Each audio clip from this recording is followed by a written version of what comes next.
Bienvenidos a Radio Estrategia.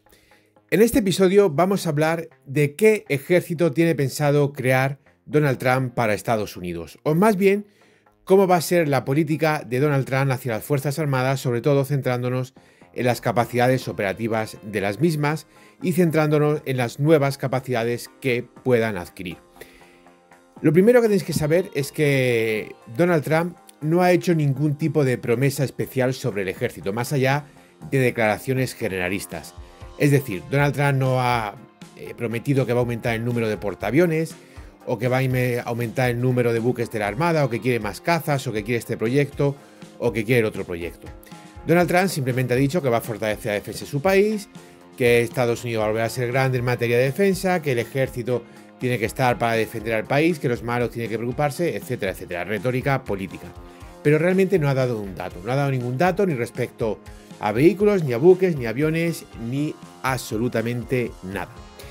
Donald Trump, tenemos que, suponer su política, que es lo que vamos a hacer en este vídeo, en base a lo que ya sabemos, que fue su anterior gobierno, y en base a lo que hizo en su anterior gobierno. Señores, Donald Trump.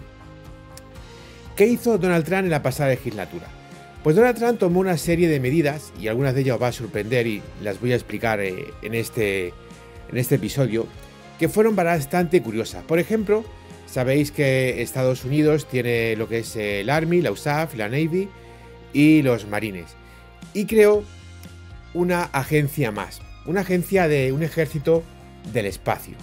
Es decir, para Donald Trump es muy importante el espacio. Ya sabéis que uno de sus mayores deseos es volver al espacio. Es algo que no va a haber porque se requieren muchísimos años para eso, pero sí que va a iniciar ese proyecto para que Estados Unidos vuelva al espacio. Se considera que Estados Unidos en ese aspecto se ha quedado rezagada. Desde el Apolo 11 creo que fue, no se han vuelto a realizar más misiones espaciales y Donald Trump quiere recuperar eso. Pero señores, vamos más allá. Porque la política espacial para Donald Trump, no solamente en el ámbito militar, sino también en el ámbito civil, en el ámbito de la exploración, tiene una importancia crítica. Digamos que es uno de sus mayores sueños. Bien. Explicado este punto, vamos a seguir con la política de defensa de Donald Trump. Hay algo que ha hecho Donald Trump nada más llegar al poder, que ha sido indicar o ha sido dejar claro que va a volver a aceptar, va a volver a reintegrar en las Fuerzas Armadas a los militares que fueron expulsados con el COVID.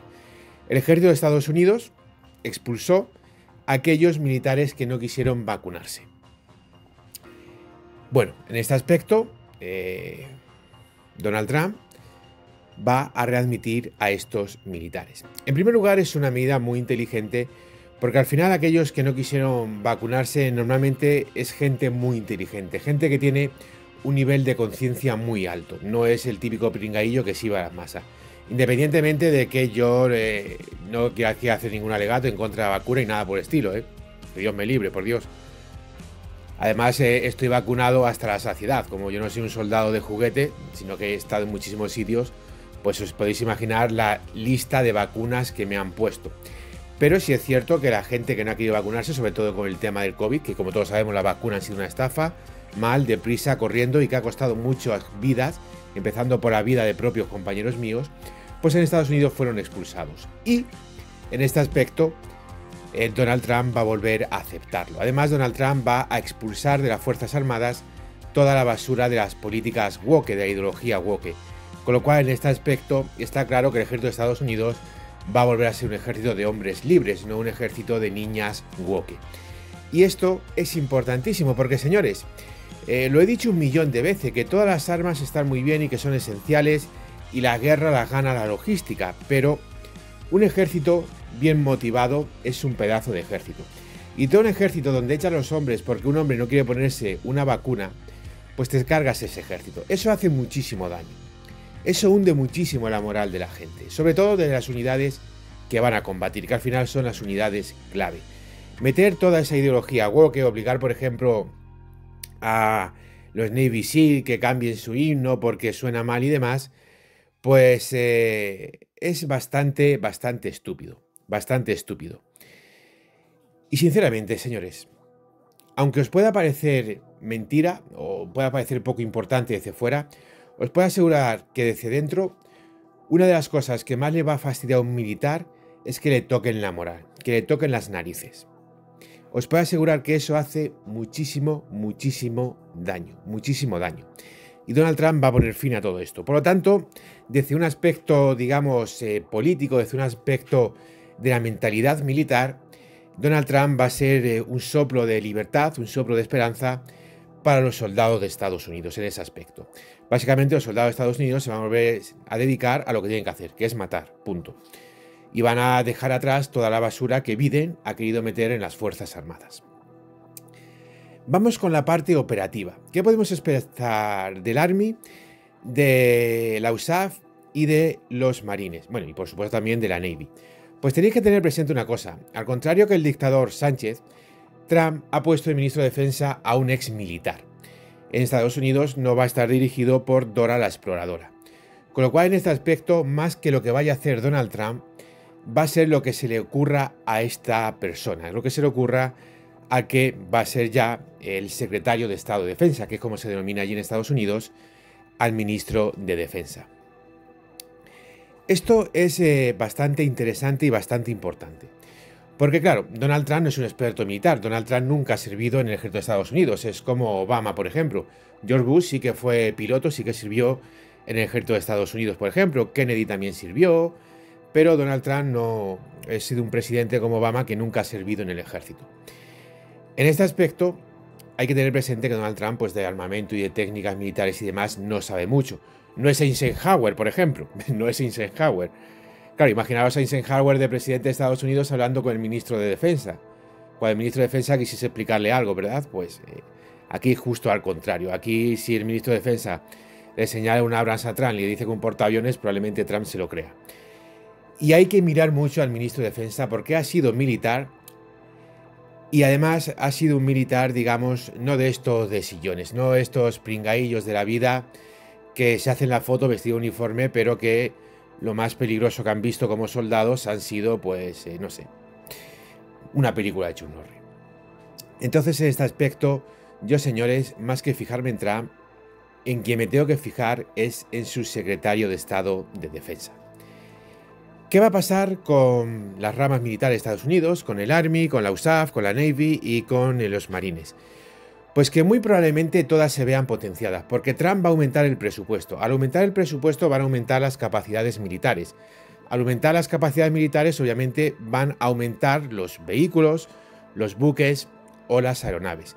Trump, por ejemplo, ya inició un gran proyecto de algo que se perdió el último año que estuvo dirigiendo el país y que perdimos España por culpa del dictador Sánchez, que fue la construcción de nuevas fragatas para la Marina. Sabéis que Estados Unidos básicamente han dejado los destructores como únicos buques de guerra para todo tipo de misiones. También tienen cruceros, pero se han centrado en los destructores. Desde las Oliver Hardy no han vuelto a tener ningún otro buque. Si os fijáis, siempre digo Oliver Hardy, pero no es Oliver Hardy, es Oliver Hazard Perry, pero como soy un fanático del fútbol, me da mucha rabia el nombre de Hazard y nunca lo digo así. Siempre me refiero a fragatas como Oliver Perry, pero no es Oliver Perry, es Oliver Hazard Perry, en honor a un marinero de los siglos, creo que fue del siglo XIX de Estados Unidos. Entonces, en este aspecto, Donald Trump pues inició el programa para tener nuevos buques, nuevas fragatas. El objetivo era tener un buque de guerra más ligero que un destructor, más maniobrable que un destructor y más barato que un destructor. Permitidme que me ría, le está saliendo justo lo contrario. Y no ha hecho más que empezar la cosa. Ya va el buque por 1.000 millones.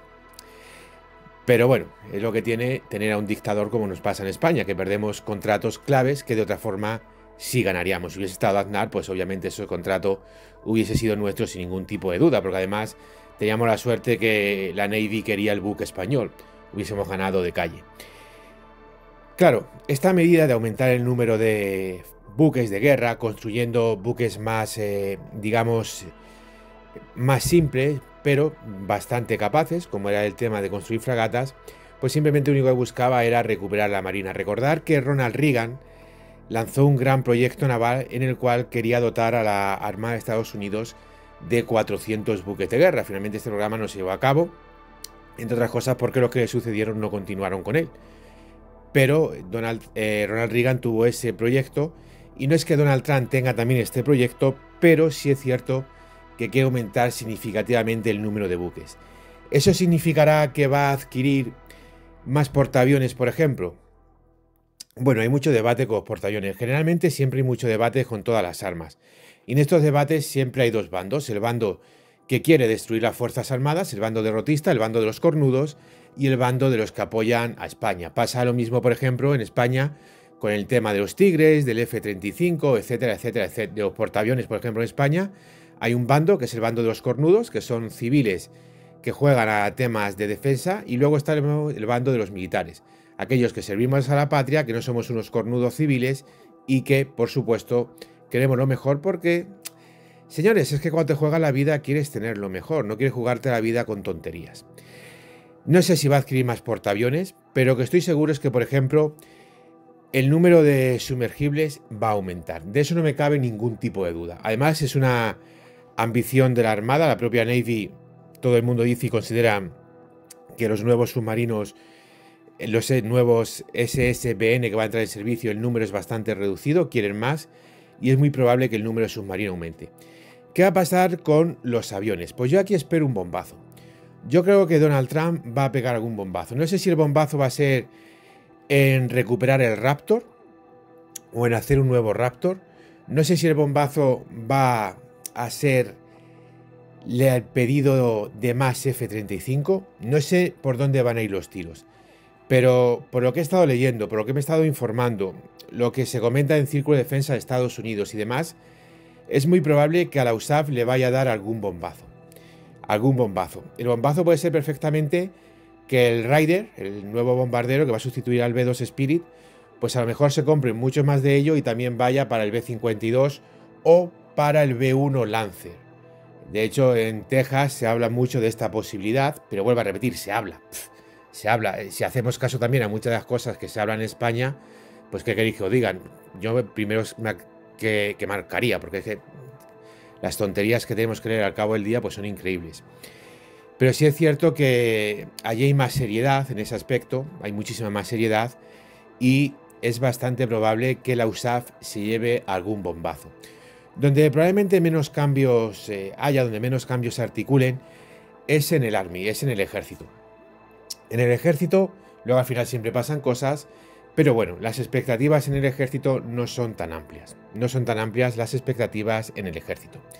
¿Y qué pasa con los marines? Pues los marines muy probablemente sean muy potenciados. A ver, tenéis que entender una cosa con los marines que os voy a explicar.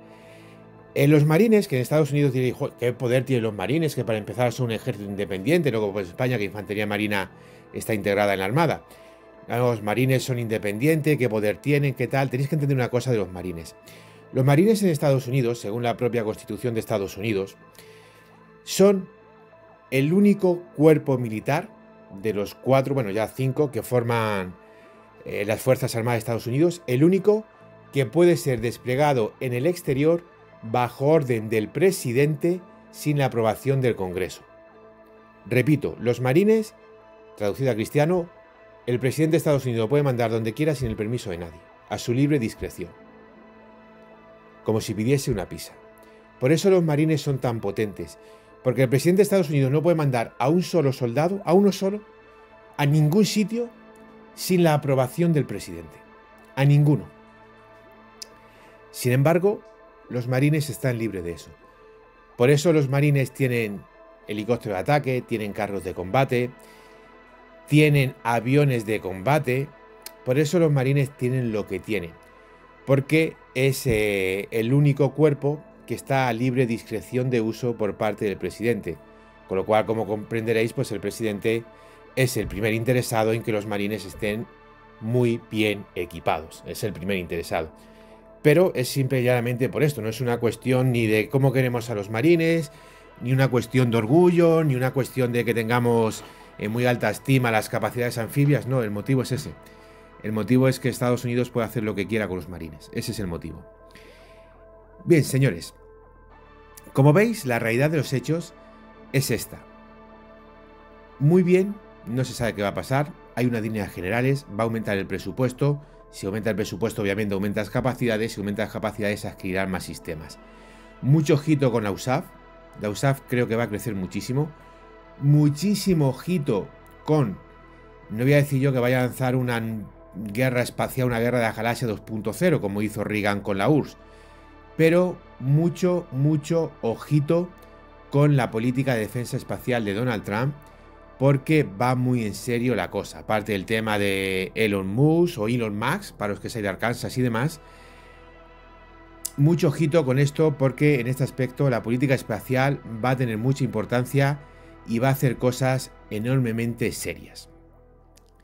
Y también un último punto que considero que es muy importante, que creo que hay que señalar en todo esto, y es la capacidad de reclutamiento de Estados Unidos. Sabéis que Estados Unidos es bastante curioso, porque en Estados Unidos el selectarse en el ejército, el servicio militar, es voluntario, pero no es voluntario. Me explico. El que se quiere meter en el ejército se mete, hay un montón de oficinas de reclutamiento. Yo, por ejemplo, me quedé sorprendido cuando estuve con mi mujer de vacaciones hace un par de años, Navidades en Nueva York.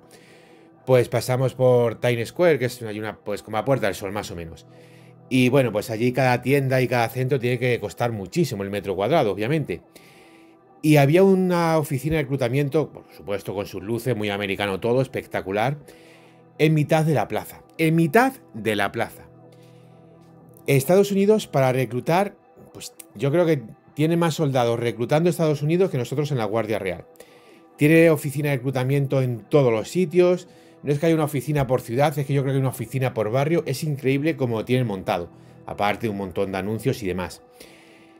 Pues en Estados Unidos servir en el ejército es obligatorio, pero sin embargo no reclutan, no llaman a fila a nadie, simplemente lo tienen como voluntario, aunque realmente es obligatorio. En los últimos años el ejército de Estados Unidos ha tenido ciertos problemas para completar las plazas. Tener presente que el ejército de Estados Unidos es infinitamente numeroso, ¿de acuerdo? Y además que es un ejército a 3 niveles. Está el propio ejército como tal, pero luego cada estado tiene su propia Guardia Nacional, muchos de ellos con Guardia Nacional Aérea, muchos de ellos, y luego además está la propia reserva, los propios reservistas. Con lo cual en este aspecto tenéis que tener muy claro que no es solamente lo que veis en el ejército, sino que los números son muy elevados, muy elevados. Y en los últimos años han tenido ciertos problemas para completar, sobre todo en algunas áreas. ¿Por qué? Bueno, pues básicamente, en primer lugar, por lo que he comentado al principio del vídeo, de la política de Biden, de toda esta basura de meter el wokismo en los ejércitos, de cambiar tradiciones y demás. Eso en primer lugar. Pero también en segundo lugar porque se han olvidado bastante, en cierto modo, del ejército. Y al final, Estados Unidos es un país muy rico y tienes que tener presente una cosa. Estados Unidos es el país con más ricos del mundo. Estados Unidos es el país con más corporaciones del mundo. ¿Por qué digo todo esto? Porque toda esta gente requiere seguridad. Y claro, si un Navy SEAL cobra, vamos a poner, $60.000 al año y a ti te llega un empresario de Texas y te pone $250.000 en la mesa para que sea su escolta, pues tienes problemas. Esto es extensible a todo lo demás. Es extensible a todo lo demás. Por ejemplo, compañías como Blackwater y otras muchas, bueno, Blackwater ya no existe, pero ha cambiado de nombre, sigue siendo la misma, pues pagan unos sueldos bestiales. Y es curioso porque estos sueldos bestiales luego son posibles gracias a los megacontratos que firman con la propia administración de Estados Unidos. Es decir, que Estados Unidos pierde sus soldados, tiene que contratar a empresas privadas y esas empresas privadas se forman con soldados de Estados Unidos, que han sido formados y entrenados. Es algo así como pasaba en España muchísimo tiempo con los pilotos de aviación, ¿verdad? Que tú formas al piloto, creas un piloto, tienes un pedazo de piloto y a los pocos años coge y se va a pilotar a Iberia o a Air Europa o a la que sea. Pues más o menos la dinámica es exactamente la misma. Y en este aspecto, hombre, no es un drama ni mucho menos y tampoco afecta al combate, pero sí es cierto que está empezando a haber costuras, y aquí la administración de Trump también va a tener que reaccionar. Y obviamente la fórmula, no existen fórmulas mágicas, es decir, no existen cosas de, bueno, pues yo voy a tomar esta medida, o voy a aprobar esta ley, o voy a tener otro guiño. Señores, dejaros de cuentos. La única manera de retener el talento es poniendo los billetes encima de la mesa. ¿Quieres tener un buen soldado? Paga un buen sueldo. Y los militares en Estados Unidos cobran, os lo puedo asegurar que cobran. No somos como los desgraciados españoles. ¿Quieres tener un buen soldado? Pon un buen sueldo. Si al final tú a un soldado le pagas 4.000 euros al mes y un policía de Estados Unidos cobra 6 o 7, bueno, euros, no, dólares, cobra 6 o 7 mil dólares al mes, si te vas a una compañía de seguridad y te puede pagar 10, 12 mil, 15 mil dólares al mes, porque esto es la realidad, señores, esta es la realidad.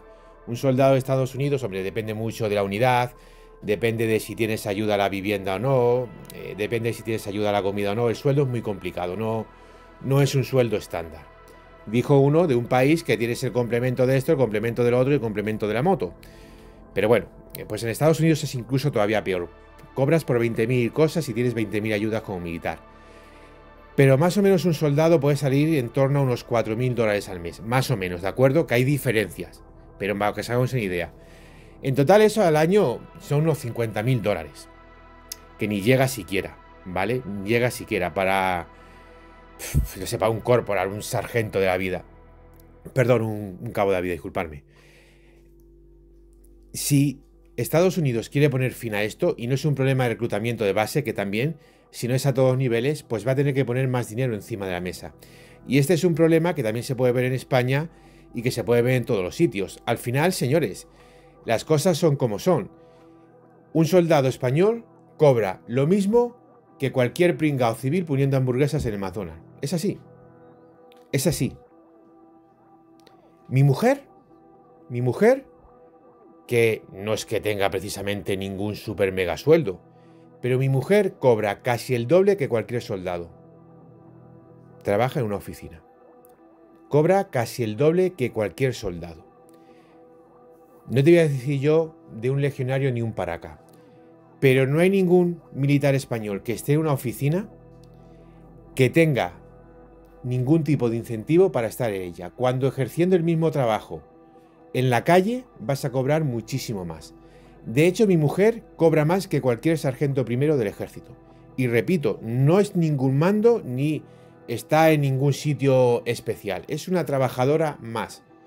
Muy inteligente, muy guapa y la mejor, sí. Pero es una trabajadora más, señores. Y tiene un puesto que tendrán otras 200.000 o 300.000 personas en España. Y cobra más que un sargento primero. Si queremos tener calidad, señores, tenemos que pagar bien. Si no, vamos a tener a 4 patriotas y cada día más el ejército se va a llenar de garrulos y de gente que no sabe muy bien qué hacer con su vida. Mientras que la gente de calidad o se van del ejército o directamente no vienen. Es así de simple, señores. Es así de simple. Y lo hago extensible al tema militar, aprovechando pues que en este caso si el Ebro pasa por Zaragoza, pues el Mississippi pasa, bueno, pues por donde pase. Pero haciendo acopio de ese refranero popular español, es algo que es extensible a España y también a muchos países de Europa. No podemos tener soldados a precio de mendigo. Si queremos tener un buen ejército tenemos que pagar un buen salario. No puede ser que un soldado esté cobrando 1.100 euros al mes y un cenepero se lleve 1.600 euros. Y luego, o cualquiera de estos policías paletos provincianos, la chancha, los mozos de cuadra, cualquiera de estos, estén cobrando 2.000 y pico euros. Señores, cuando entre en vuestras cabecitas que un paraca, que un legionario, que un infante de marina, que un regular, que un cazador de montaña, que uno de operaciones especiales tienen que cobrar 2.000 euros al mes, entonces vais a ver cómo tendremos buenos soldados. Mientras tanto, vamos a tener a 4 patriotas y desgraciadamente cada vez más a muchos arrimados. Espero que este capítulo haya sido interesante para vosotros. Aprovechando la asunción de Trump, pues creo que venía bastante bien. Y, como siempre, muchísimas gracias a todos por ver los vídeos y por seguir Estrategia Televisión.